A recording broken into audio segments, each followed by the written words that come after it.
आज की कहानी की शुरुआत होती है सूरत से, जहाँ पर रहने वाली मोहिनी एक विधवा महिला थी, जो कि अपने पति की मृत्यु के बाद अपने ही पति की साड़ियों का कारोबार करने लगी थी। उसकी सूरत में मेन चौराहे पर 2 मंजिल की दुकान थी, जो कि बहुत ही अच्छी चलती थी, जहाँ पर वर्कर की आवश्यकता अक्सर रहा ही करती थी। मोहिनी के अपने पति की मृत्यु के बाद एक बहुत भी बुरी लत लग जाती है। वो नए नए लड़कों की शौकीन हो जाती है। मोहिनी को अपनी रातें रंगीन करने के लिए रोज ही एक लड़का चाहिए होता था। अपने इस शौक को पूरा करने के लिए उसे कहीं बाहर जाने की भी ज़रूरत नहीं थी, क्योंकि उसके लिए अपने ही दुकान में काम करने वाले लड़कों को बुला लेती थी। मोहिनी की दुकान का नाम सागर था, जो कि उसके पति के नाम पर ही था। दुकान इतनी फेमस थी कि कोई भी वहाँ पर काम करने के लिए तैयार हो जाता था। जो भी लड़का वहाँ पर काम करने के लिए आता था, मोहिनी पहले उसका इंटरव्यू लेती थी, क्योंकि उसका मकसद तो अपनी प्यास बुझाना था। मोहिनी इतनी ज़्यादा खूबसूरत होती है दोस्तों, कि कोई भी उसके साथ काम करने के लिए तैयार हो जाता था। यही कारण था कि मोहिनी दुकान पर अक्सर भीड़ लगी रहती थी, क्योंकि मोहिनी के शरीर की बनावट इतनी ही ज़्यादा अच्छी थी कि क्या कहना, कि जो भी उसे देखता था वो एक बार ये ज़रूर सोचने लगता था कि काश ये मुझे एक बार मिल जाए। अपने शरीर की खूबसूरती के कारण वो लोगों को अपने साथ सब कुछ करने के लिए आकर्षित कर लेती थी। मोहिनी के अंदर एक खासियत भी होती है कि वो एक लड़का ज़्यादा दिनों तक अपने पास नहीं रखती थी। उसका भी एक कारण होता है, क्योंकि मोहिनी को जो भी खुश कर देता था, वही लड़के को वो काम पर रखती थी, और जो खुश नहीं कर पाता था उसे वह काम से निकाल दिया करती थी। इसी वजह से उसके वहाँ ज़्यादा दिनों तक कोई भी लड़का काम नहीं करता था, टिकता नहीं था। मोहिनी ज़्यादातर खुले पल्ले में साड़ी पहनती थी और ब्लाउज फैशनेबल पहनती थी, जिससे उसका आधा अंग दिखा ही करता था। वह ऐसे कपड़े इसलिए पहनती थी ताकि लोग उसे देखें और उस पर आकर्षित हों, और जो उस पर आकर्षित हो जाता था उससे वह अपनी ज़रूरतों को पूरा कर ले। अगर उसके मुताबिक काम नहीं होता था दोस्तों, तो उसको वो मारती भी थी। इसी तरह से सिलसिला चलता रहता था। लेकिन मोहिनी को अभी तक ऐसा कोई लड़का नहीं मिल रहा था, जो उसके मन मुताबिक उसके साथ सब कुछ कर सके, उसे वो खुशी दे सके। इसी तरह से एक तारीख आ जाती है, 22 फरवरी 2025। होली का समय आ रहा था और लड़कों की ज़रूरत बढ़ गई थी दुकानों पर। उसी बीच एक लड़का मोहिनी की दुकान पर अपना रिज्यूम लेकर आता है। उसका नाम दीपक होता है। दीपक 12वीं कक्षा में पढ़ रहा होता है, जो कि बहुत ही गरीब परिवार का होता है, जिसके पिता की मृत्यु हाल ही में हो गई थी। उसके घर में उसकी माँ और 3 बहनें थीं, जिसकी जिम्मेदारी अब उसके कंधों पर आ गई थी। दीपक की उम्र लगभग 20 साल होती है। दीपक जब अपना रिज्यूम लेकर मोहिनी के पास पहुंचता है, मोहिनी एक पल के लिए दीपक को देखती ही रहती है, क्योंकि दीपक भी बहुत ही खूबसूरत और हट्टा कट्टा जवान था। मतलब कि वैसा ही लड़का था जैसा कि मोहिनी थी, और क्योंकि वो भी एक लड़कीबाज लड़का था। मोहिनी को भी जब दीपक देखता है तो देखता रह जाता है, क्योंकि मोहिनी इतनी खूबसूरत होती है कि दीपक को आकर्षित कर लेती है। मोहिनी दीपक को अपने केबिन में बिठा देती है और लगभग 10 मिनट के बाद केबिन में जाती है और कहती है कि तुम कल से काम पर आ जाना, तुम्हारी नौकरी पक्की हो गई है। जैसे ही दीपक ये सुनता है तो सुनकर खुश हो जाता है, और लेकिन मोहिनी उसके सामने एक शर्त रख देती है कि तुमको मैं एक शर्त पर रखूँगी, तुम्हें अब मेरे साथ ही रहना होगा। मतलब कि तुम दिन भर दुकान में काम करना और रात को मेरे साथ मेरे घर पर ही रुकना, क्योंकि मैं घर पर अकेली रहती हूँ और मुझे तुम्हारे जैसे ही लड़के की ज़रूरत थी। अब दीपक ये सोचने लगता है कि जैसे मैं अपने घर पर सोने जाऊंगा, वैसे ही मैडम के घर पर सो जाऊंगा। ऐसी कौन सी बात है। दीपक मोहिनी से कल आने के लिए बोलकर चला जाता है। दीपक ये नहीं जानता था कि आगे उसके साथ क्या होने वाला है। दीपक जब घर पहुंचता है तो अपनी माँ को बताता है कि मुझे एक साड़ी की दुकान में काम मिल गया है और कल से वहीं रुकूंगा, क्योंकि मैडम की जो शर्त है वो ये है कि उनका वर्कर जो है वहीं पर उनके घर पर ही रुकेगा, और अब मैं कभी कभार ही घर आ पाऊंगा। उसकी माँ ये सुनकर दुखी हो जाती है। कहती है कि तुम वहाँ रहकर अपना ध्यान रखना बेटा, और कोई भी गलत काम नहीं करना। अपने बेटे को समझाती है। सभी लोग खाना खा कर और जो है सोने के लिए चले जाते हैं। दीपक अपना सामान सारा पैक करता है और सो जाता है। सुबह जब होती है और दीपक उठता है और अपनी माँ के पैर छूकर अपना सामान लेकर दुकान पर निकल जाता है। और उसके बाद दिन भर दुकान पर काम करता है। मोहिनी ये देख रही थी वो कितनी मेहनत से काम कर रहा है। जैसे ही शाम होती है मोहिनी दीपक से कहती है, घर चलने का समय हो गया है, चलकर गाड़ी में बैठो। दीपक जाकर गाड़ी में पीछे बैठ जाता है। मोहिनी गाड़ी के पास आती है और कहती है कि तुम पीछे क्यों बैठे हो, आगे आकर बैठो। दीपक शर्माते हुए आगे बैठ जाता है। उसके बाद गाड़ी स्टार्ट होती है। मोहिनी दीपक को लेकर घर की तरफ चल देती है। घर के रास्ते में एक वाइन की दुकान पड़ती है। मोहिनी गाड़ी वहां रोक देती है। दीपक को एक पर्चे पर दारू का नाम लिखकर देती है और उससे कहती है कि दुकान पर जाओ, जो पर्चे पर लिखा है उसे लेकर आओ। दीपक जो है वो गाड़ी से उतरता है और वहाँ पर वाइन की दुकान पर जाता है और वो पर्ची दे देता है। दीपक उसको, उस वाइन वाला उस पर्ची को देकर उसे एक दारू की बोतल दे देता है और दीपक उसी समय दारू की बोतल लेकर गाड़ी के पास आता है और गाड़ी में बैठ जाता है। फिर गाड़ी स्टार्ट हो जाती है और अब जाके अपने घर के सामने मोहिनी गाड़ी रोक देती है। जब मोहिनी गाड़ी रोकती है और दीपक उतरता है तो देखता है कि सामने एक बहुत ही बड़ा आलीशान मकान है। उसके बाद में मोहिनी जो है उतरती है और अपने घर की तरफ चल देती है। जैसे क्योंकि चाबी वाबी सब मोहिनी के पास ही थी, क्योंकि वो मोहिनी घर में अकेले रहा करती थी। उसके बाद में मोहिनी वहाँ पर पहुँचती है और ताला खोलकर अंदर जब एंट्री करता है दीपक तो देखकर दंग रह जाता है, क्योंकि इतना खूबसूरत घर उसने कभी नहीं देखा होता है।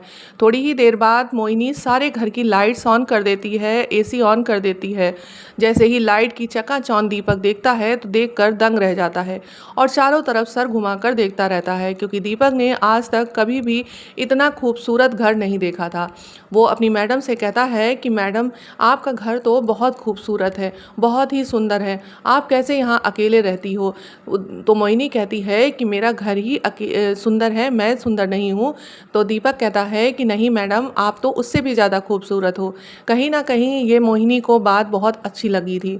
उसके बाद मोहिनी कहती है कि तुम यहीं सोफ़े पर बैठ जाओ, मैं थोड़ा फ्रेश होकर आती हूँ, और एसी ऑन कर देती है हॉल की और उसके बाद फ्रेश होने के लिए चली जाती है।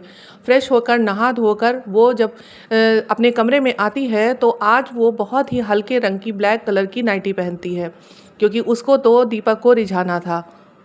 ब्लैक कलर की नाइटी पहनकर जब वो हॉल में आती है और दीपक की नज़र उस पर पड़ती है तो वो देखता ही रह जाता है, क्योंकि मोहिनी की खूबसूरती पर और ब्लैक कलर की नाइटी इतनी ज़्यादा अच्छी लग रही थी कि क्या ही कहने।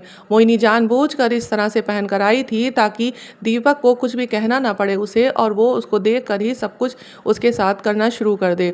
उसके बाद मोहिनी आकर उसके पास बैठ जाती है।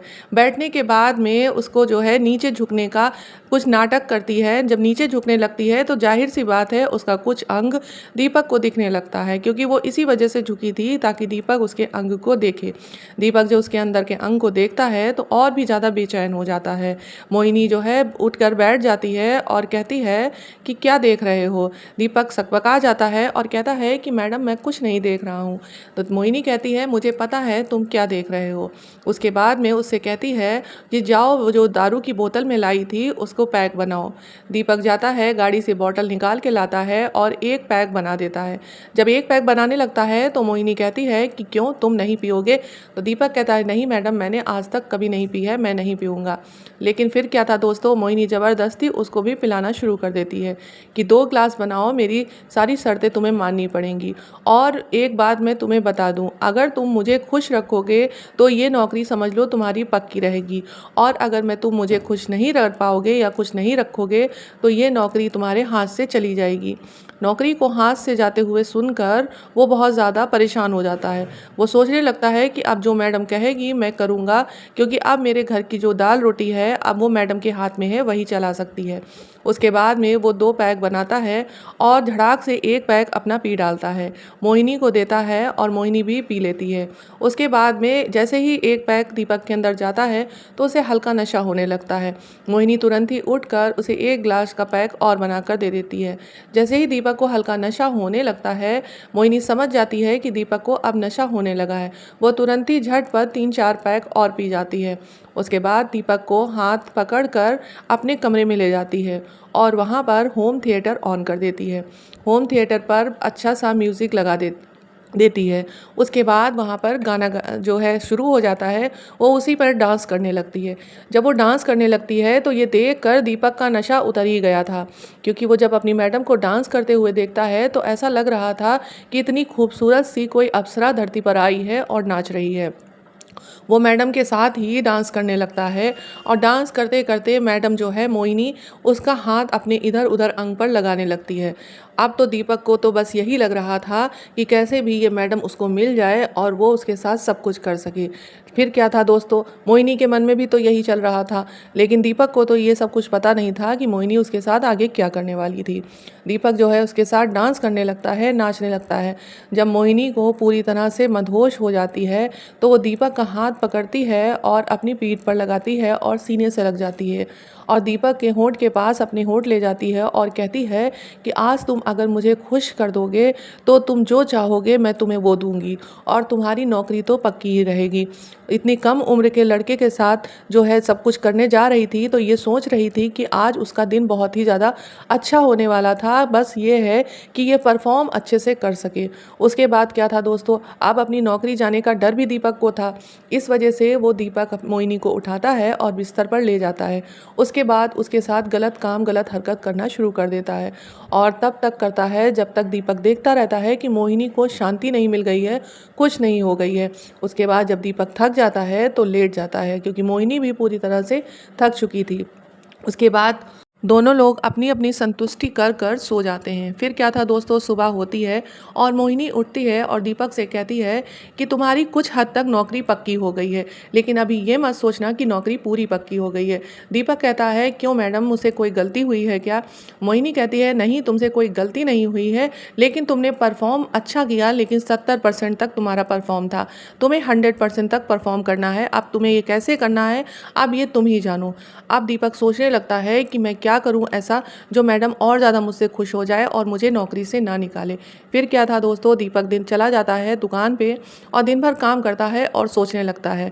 लंच टाइम पे वो अपने मोबाइल में कुछ ऐसी चीज़ें देख रहा होता है कि जो है मैडम को किस तरह से खुश किया जाए। उसके बाद में जब छुट्टी का टाइम होता है तो मोहिनी उससे कहती है कि जाओ गाड़ी में जाकर बैठो जाके। तो वो मोहिनी से कहता है कि मैडम बस 10 मिनट की बात है कि आप मुझे जो है 10 मिनट दे दीजिए, मैं 10 मिनट में आ रहा हूँ और फिर मैं गाड़ी में आपके साथ चलूँगा।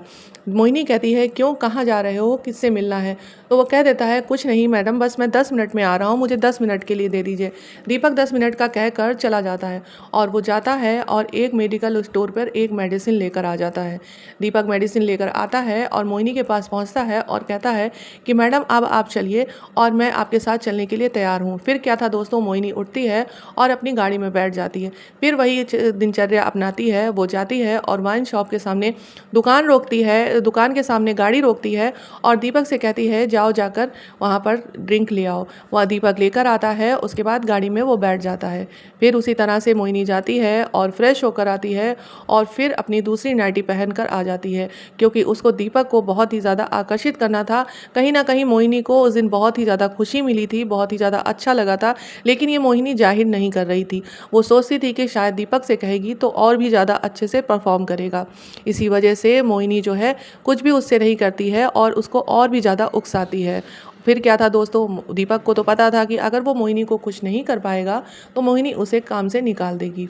उसके बाद मोहिनी कहती है पैक बनाओ, उसी तरह से पैक बनाया जाता है और दोनों लोग ड्रिंक करते हैं। ड्रिंक करने के बाद मोहिनी उसको हाथ पकड़कर अपने कमरे में लेकर जाती है। कमरे में ले जाकर उसके पास में बैठकर उसके होंठ से होंठ पास ले जाकर कहती है आज अगर तुमने मुझे खुश कर दिया तो समझ लेना कि तुम्हारी नौकरी पक्की हो गई है। फिर क्या था दोस्तों, क्योंकि दीपक को पता था कि उसे ही आज सब कुछ करना है, उसको अपनी नौकरी पक्की ही करनी है। उसके बाद में दीपक जाता है और एक ड्रिंक बनाता है और पी लेता है और उस ड्रिंक के साथ में जो मेडिकल स्टोर से वो गोली लेकर आया होता है वो भी खा लेता है। उसके बाद में मोहिनी के साथ गलत हरकत करना शुरू कर देता है, लेकिन मोहिनी को मज़ा नहीं आ रहा था। वो कह रही थी कि तुमसे कुछ नहीं हो सकेगा, मुझसे बहुत बड़ी गलती हो गई जो मैं तुम्हें लेकर आ गई और मुझे लगा था तुम जो है सब कुछ करोगे और मुझे खुश करोगे। लेकिन वो दीपक कहता है कि मैडम बस 5 से 10 मिनट रुकिए, मैं आपको ऐसा खुश खुश करूँगा कि आप ज़िंदगी भर आपको किसी ने ऐसा खुश नहीं किया होगा। मोहिनी ये सुनकर बड़ी खुश हो जाती है और उसके बाद लमसम 5 से 10 मिनट के बाद दीपक उस गोली का असर हो जाता है और उसके बाद में उसके साथ गलत हरकत, गलत काम करना शुरू कर देता है और इस हद तक गलत काम करता है कि मोहिनी जो है परेशान होने लगती है। अब मोहिनी ये सोचने लगी थी कि आज इसको क्या हो गया है जो इस हद तक ये मेरे साथ इतना कर रहा है। लेकिन कहीं न कहीं मोहिनी को बहुत ही ज़्यादा अच्छा लग रहा था, क्योंकि मोहिनी इतना ज़्यादा खुश हो रही थी, क्योंकि इतना ज़्यादा प्यार उसको किसी ने इस हद तक नहीं किया था। जब मोहिनी बहुत ज़्यादा थक जाती है, उसे दर्द होने लगता है, तो वो दीपक से कहती है बस करो, अब मुझसे कुछ नहीं हो सकेगा। लेकिन दीपक तो शांत होने वाला था नहीं, क्योंकि उसने तो गोली खा रखी थी, दवा खा ले रखी थी। फिर उसके बाद दोस्तों वो जो है मोहिनी को पीछे से शुरू कर देता है। उसके बाद में मोहिनी इतना पस्त हो जाती है कि बिल्कुल बदहवाल हो जाती है। दीपक उसके बाद में शांत होकर चुपचाप लेट जाता है और दीपक उसके साथ तब तक करता है जब तक उसको शांति ना मिल जाए और मोहिनी को शांति ना मिल जाए, क्योंकि उसको तो अपनी नौकरी जाते हुए दिख रही थी। उसके बाद लमसम 2 घंटे के बाद जब शांति मिल जाती है तो वो दोनों आपस में शांत होकर लेट जाते हैं। उसके बाद मोहिनी कहती है कि आज तुमको क्या हो गया था जो इस तरह से तुम इस हद तक करने लगे थे, लेकिन कहीं तुमको जो है नहीं पता कि आज तक इस हद तक मेरे साथ किसी ने नहीं किया है और मुझे ये सबसे बहुत ज़्यादा खुशी मिली है। आज के बाद तुम मेरे साथ ही रहोगे और तुम्हारी नौकरी भी पक्की है और तुम मेरे साथ ही अब सब कुछ करोगे, मैं तुम्हारे साथ ही रहूँगी। दीपक जब अपनी नौकरी पक्की सुन लेता है तो इतना खुश हो जाता है, कुछ कहने को ही नहीं। उसके बाद फिर क्या था दोस्तों, अब तो मोहिनी जो है दीपक के साथ ही रहने लगी थी। अब कोई भी उसे तीसरे की ज़रूरत ही नहीं थी, क्योंकि दीपक इस तरह से परफॉर्म करता था, कम उम्र का था, तो इस तरह से परफॉर्म करता था कि कोई भी उसकी और क्या मिला नहीं कर सकता था। उसके बाद रोज़ ही ये सिलसिला चलने लगता है। रोज़ ही मोहिनी जो है दीपक को लेकर आती थी और रात में उसके साथ गलत काम किया करती थी और उसके बाद सो जाया करती थी। यही दिनचर्या चल चुकी थी। अब मोहिनी को दिमाग तौर से बहुत ही शांति मिल गई थी।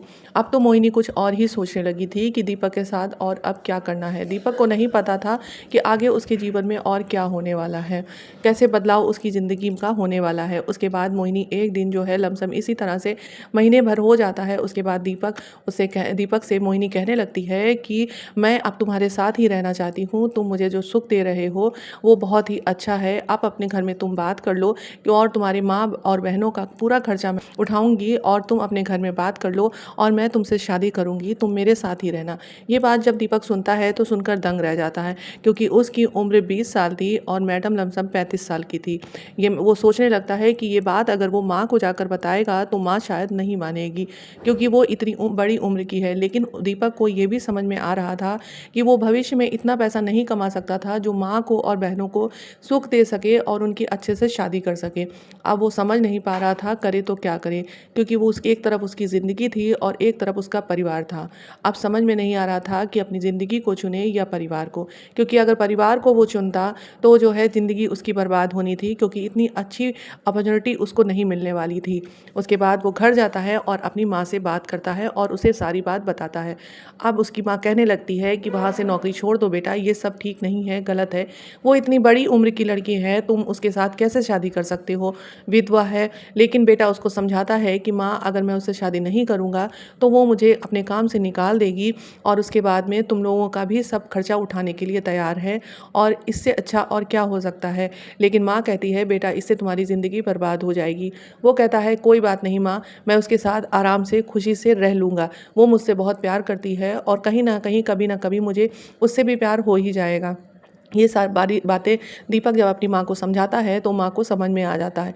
अगले दिन जो है दीपक आता है और उससे कहता है मोहिनी से कि मैं तुम्हारी सब शर्तों को मान गया हूँ, माँ भी मान गई है और हम दोनों शादी कर लेंगे। मोहिनी ये सुनकर बहुत खुश हो जाती है, क्योंकि मोहिनी को एक ऐसा जीवन साथी अब मिलने वाला था जो उसके सुख दुख में हर काम आता, क्योंकि मोहिनी उसको बहुत ज़्यादा प्यार करने लगी थी। मोहिनी भी सोच रही थी कि अब उसकी उम्र बढ़ रही है, अब उसको ये सब काम छोड़ देना चाहिए और एक ही ऐसा लड़का पकड़ लेना चाहिए जो उसका सब काम भी करे और एक पति की तरह रहे भी। इसी तरह से वो मोहिनी जो है दीपक के साथ शादी कर लेती है। शादी करने के बाद में वो अपनी माँ को अपने साथ नहीं रखता है, वहीं घर पे अलग घर पे मोहिनी उसको रख देती है और उसका सारा खर्चा उठाती थी। इसी तरह से जो है अब उन दोनों की ज़िंदगी सुख से कटने लगी थी। दोस्तों, आपको ये घटना किस तरह की लगी प्लीज़ कमेंट कर कर ज़रूर बताना। दीपक ने जो भी फैसला लिया क्या सही लिया था, और मोहिनी ने जो किया वो आगे भविष्य में क्या कर रही थी और आकर उसने किस तरह से अपने में सुधार कर लिया। इसमें आपको कौन सी सबसे ज़्यादा रोचक कैंडिडेट लगा है, इसलिए आप कमेंट करके ज़रूर बताना। मिलते हैं कल फिर एक नई कहानी के साथ। नमस्कार।